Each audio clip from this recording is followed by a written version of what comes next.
La Cruz Roja, otros bienes exentos por imperativo legal son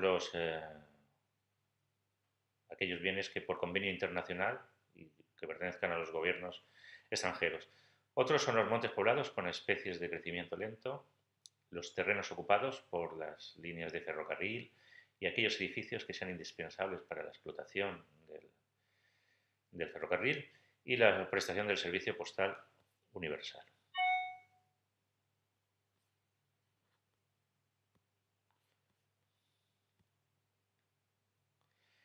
Luego, otro tipo de exenciones no imperativas, sino de carácter rogado, es decir, que hay que solicitar la exención, son aquellos muebles destinados a la enseñanza de centros docentes concertados. La guardería concertada pues, debería solicitar la exención a la administración local. Y los monumentos o jardines históricos de interés cultural, lógicamente, que de alguna forma no sean, formen parte del patrimonio de o que sean de bienes públicos de las haciendas locales. Y luego hay otras exenciones de carácter potestativo, donde tienen la facultad los municipios de realizar este tipo de exención, siempre por ordenanza fiscal, de aquellos centros sanitarios de titularidad pública y de cuotas líquidas de escasa cuantía, aquellas cuotas que realmente sean mínimas y de alguna forma pues también tendría esa potestad el ayuntamiento.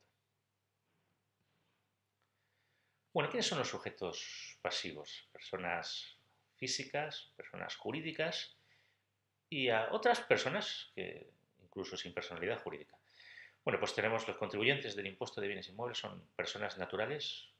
jurídicas, las herencias yacentes,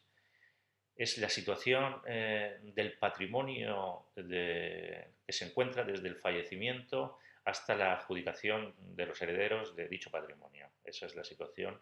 en la que se encuentra ese patrimonio, se denomina herencias yacentes. Luego, otro tipo de comunidades son los sujetos de pasivo de bienes y demás entidades que, a pesar de que no tener la personalidad jurídica, sí que constituyen una unidad económica o un patrimonio separado susceptible de imposición, y en este caso pues podríamos estar hablando de comunidades, una comunidad de bienes que tienen una finalidad o una unidad económica y pueden tener un patrimonio. Bueno, pues también hay sujetos pasivos, puede ser un sustituto del contribuyente, de estos que hemos hablado, de estas personas naturales, jurídicas, adyacentes, etcétera. Pudiera ser por imposición de la ley y en lugar del contribuyente pues estaría obligado a cumplir la obligación tributaria principal, pero sin embargo no hay, sí que establece algún supuesto la ley para el caso de concesiones que concurran diferentes concesionarios, en una autopista, por ejemplo. En estos casos, pues sí que se podría ocurrir esta figura del sustituto del contribuyente, pero en otros casos no suele ocurrir.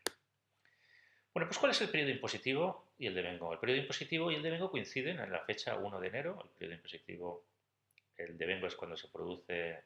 la obligación tributaria, y el periodo impositivo es el periodo que corresponde,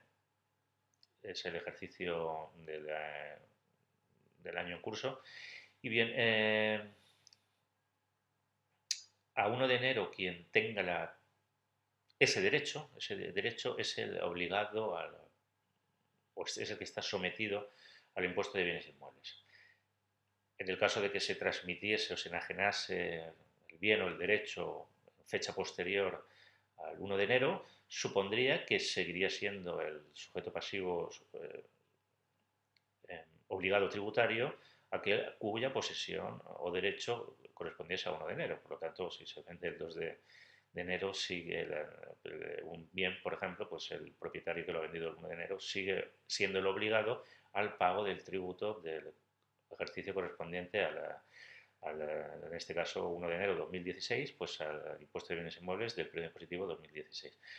La gestión tributaria es compartida. Es compartida porque sí es cierto que la potestad recaudatoria de este impuesto recae en manos de la administración local, pero también es cierto que el censo de bienes inmuebles, ese censo que hablábamos de catastro, el catastro, es un censo donde figuran todos los bienes que pertenece al Ministerio de Economía. Y lógicamente, pues este censo de alguna forma es el que establece los valores catastrales, el que realiza las revisiones y en donde figuran pues todos los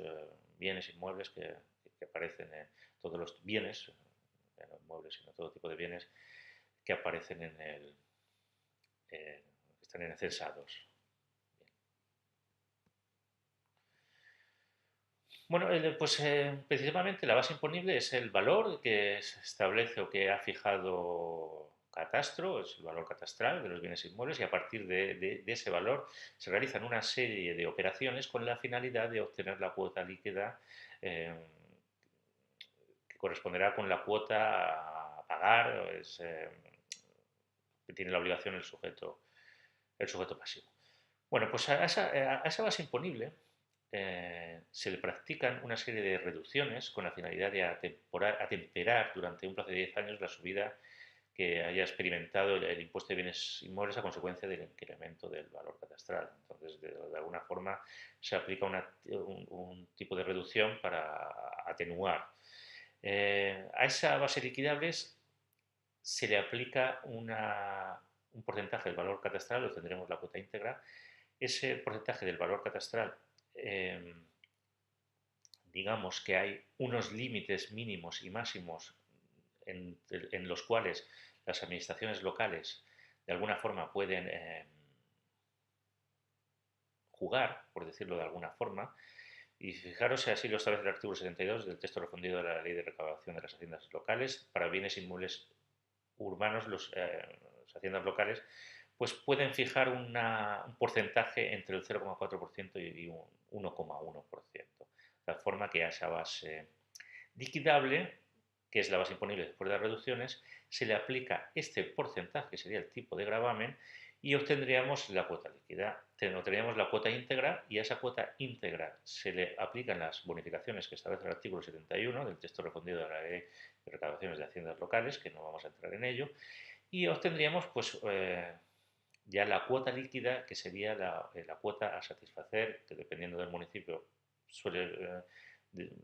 variará un mes, pero suele ser entre abril, mayo, junio, septiembre incluso, cuando se produce el pago del recibo, que si bien hecho el devengo se produce a 1 de enero, pero el pago pues ocurre en el momento posterior.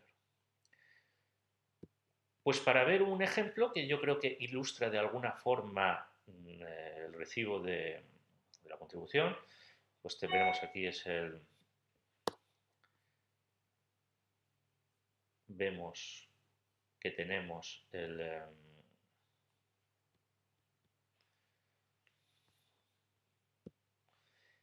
tenemos el recibo, Ayuntamiento de Alicante,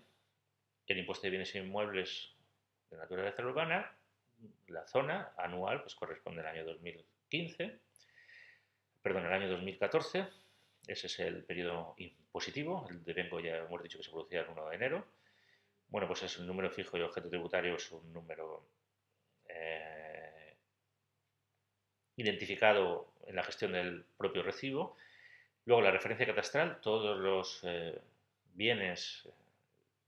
están registrados en el censo y cada uno tiene pues un número, una matrícula o como un DNI. Cada uno tiene su propio número y esta es la referencia catastral que identifica cada uno de los bienes inmuebles que hay registrados en el censo. Luego vemos la base liquidable, 53.000, bueno, vemos el valor de catastral, que coincide con la base imponible, 53.022, y el valor del suelo viene desglosado el valor del suelo. En el valor catastral está añadido el valor de la edificación y el valor del suelo. Por lo tanto, si nosotros de alguna forma quisiéramos obtener el valor simplemente el valor de edificación, sería tan sencillo como restarle al valor catastral el valor del suelo. Restando ese valor catastral al valor del suelo, esos 53.000 euros a esos 20.000,